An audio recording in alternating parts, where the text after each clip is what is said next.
এরকম গরম গরম চিকেন ভর্তা দিয়ে রুটি খাবেন নাকি? তাহলে বানিয়ে ফেলুন ঘরে। নিয়ে নিন উপকরণ: একটু আদা, পেঁয়াজ, রসুন, টমেটো কুচি, আর এটা আমি বাদাম নিয়েছি, লাগে কাজু বাদাম। ঘরে কাজু বাদাম ছিল না, তো ওটা দিয়েই করলাম। প্রথমে পেঁয়াজগুলোকে ভেজে নিলাম, আর সেই সময়টা বাদাম, পেঁয়াজ, রসুন সব মিক্সিতে একটু পেস্ট করে নিলাম। টমেটোও দিয়ে দিলাম, আর একটু কাঁচা লঙ্কা। আর কড়াইতে জল বসিয়ে একটু নুন দিয়ে একটু বোনলেস চিকেন তার মধ্যে সেদ্ধ করার জন্যে দিয়ে দিলাম। এরপরে আপনি আসল কাজটা করতে পারেন।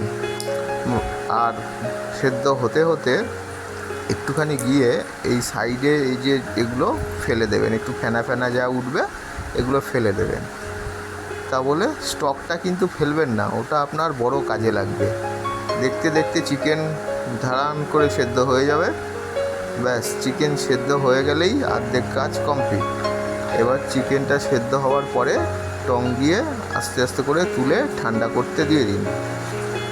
আর আস্তে আস্তে সব কটা চিকেন তুলে ঠান্ডা করুন, আর স্টকটাকে তুলে রেখে দেন। ভুলেও ফেলবেন না কিন্তু, এই স্টকটাই আপনার মেন কাজে লাগবে। সেটা পরে কাজে লাগবে, দেখাচ্ছি। তারপর কড়াইটা ধুয়ে একটু সাদা তেল দিয়ে দেবেন পরিমাণ মতো।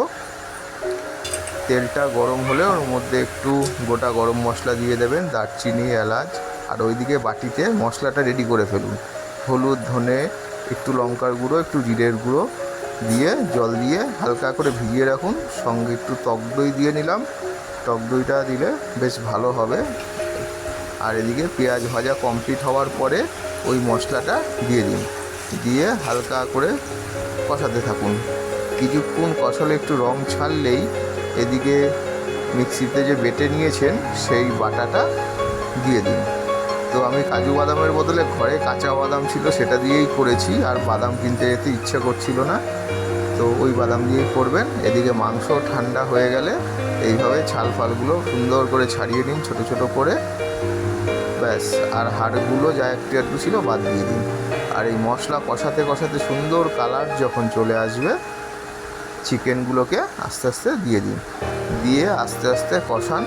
কষাতে কষাতে কষাতে কষাতে যখন একটু তেলটা ছাড়তে শুরু করবে, তখন আপনি জলটা দিয়ে দেবেন। যাই হোক, বলে রাখি প্রসঙ্গত, সেদিনকার আমি একটা হোটেলে চিকেন ভর্তা রুটি খেয়েছিলাম। তো মেয়েদের বায়না যে ঘরে একটু চিকেন ভর্তা করে দাও, তো সেই জন্যেই আজকে করা। একটু জল দিলাম, তারপর কসুরি মেথি একটু হাতে ঘষে ঢেলে দিলাম। ব্যাস, অর্ধেক কাজ কমপ্লিট। এবার এটা ভালো করে ফুটতে শুরু করেছে। আর জলটা কিন্তু ওই স্টকটাই দিলাম। আর এর মাঝখানে দুটো ডিম সেদ্ধ করে নেবেন, নিয়ে ওটাকে ছোটো ছোটো করে পিস করে কেটে নেবেন। তাহলে এই ডিমগুলোই ওটায় দিতে হবে। কুসুম সমেতই দেবেন, একটু মোটা হলে কোনো অসুবিধা নেই। কুসুম খাওয়া ভালো, গুড কোলেস্টেরল, কোনো সমস্যা নেই। ডিমগুলো ছোটো ছোটো করে কেটে নিলাম সুন্দর করে। এরপরে সেই ডিমটাকেই ঢেলে দিলাম, আর সঙ্গে একটু কাঁচা লঙ্কা কুচি দুটোই একসাথে দিয়ে দিলাম। দিয়ে এইবার আর একটুখানি ফোটাতে হবে, এই জলটাকে টানাতে হবে। তবে একটু দুধ দিলাম সামান্য। এবার এই ঝোলটাকে একটু কষাতে কষাতে টেনে গেলে ওর মধ্যে গরম মশলা দিয়ে দিলেই হয়ে গেল একদম ঘরে বানানো চিকেন ভর্তা। আমি দায়িত্ব নিয়ে বলছি, হোটেলের মতোই টেস্ট।